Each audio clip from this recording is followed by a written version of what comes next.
morning, everyone. I'd like to call the Audit Committee of the Albany Parking Authority to order October 25th at 9:30 a.m. Board members Pettit and Sabonis are here on the committee as well as myself, Board Member Burke. Has everyone had an opportunity to review the minutes from our April 19th meeting? Any questions, concerns, additions, or deletions? Hearing none, could I get a motion to approve the minutes on April 19th? Thank you. Second? Second. Thank you very much. All in favor? Aye. The minutes are approved. New business? I'm going to hand that over to you, Sean. Yes, we're engaging with BST, our auditor, we've had them for over 5 years now. So we invited Jonathan to talk with us about that. Welcome, Jonathan. Take it away. Thank you so much, folks. Very much appreciate you having me here this morning. Also, very appreciative of being reappointed here as the auditor of the authority. Can you hear me okay? Yes. Yeah. Okay, great. So we're very excited to get going here. The purpose of me here today is just to give you folks an overview of the audit process, as well as our timing and ultimately the reports that we are going to issue.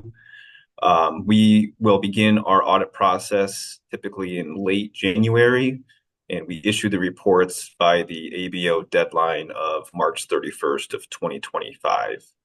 Ultimately, we'll be issuing 4 different reports here, as we've done every year, but we have the financial statements, as well as the report on internal control and financial reporting based on the government audit standards audit.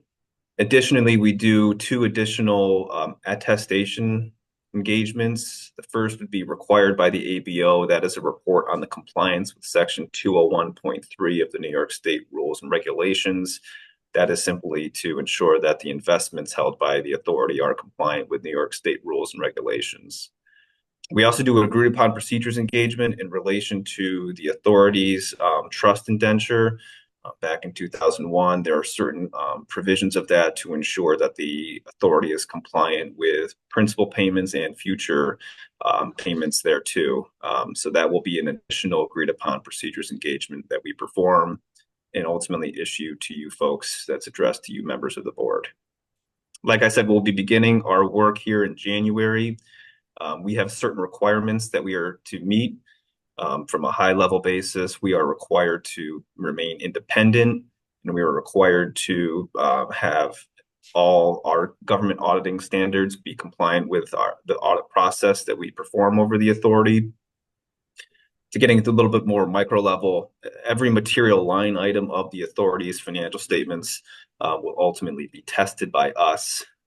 That includes everything from your assets, cash and cash equivalents, amounts due from the city, any grants due from New York State, parking receivables, lease receivables, through your liabilities of debt, unearned parking revenues, lease liabilities, and purchase finance agreements. Flipping over to the income statement, the revenues that the authority receives will be tested here by BST, in addition to all material expenditures incurred by the authority during the year end of 2024. Only item of note I would have is that last time I was with you folks, we did talk about the significant amount of adjustments that we had.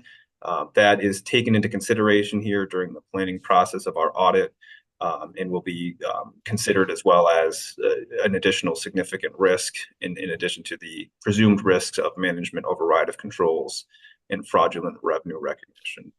Understood that policies and procedures have put in place there, and we are excited to be reappointed as your auditor. Have a great working relationship with Sean and his team. And with that, I'm happy to take any questions on the audit process that you folks have. Thank you, Jonathan. Anybody have any questions? We will be very interested in a review of the findings last year and revisiting those adjustments this time, see where we're at. Final thing I would just want to add quickly is that feel free to reach out to me at any time, any member of the board. It's an open communication here between the audit firm as well as the board members here in your role as being charged with governance of the authority. So I believe you all have my contact information, but any questions, concerns, or anything that you have, please do not hesitate to reach out. Thank you very much, Jonathan. I Thank you, appreciate it. Jonathan. Thank you so much. Have a great weekend, everyone. You too now.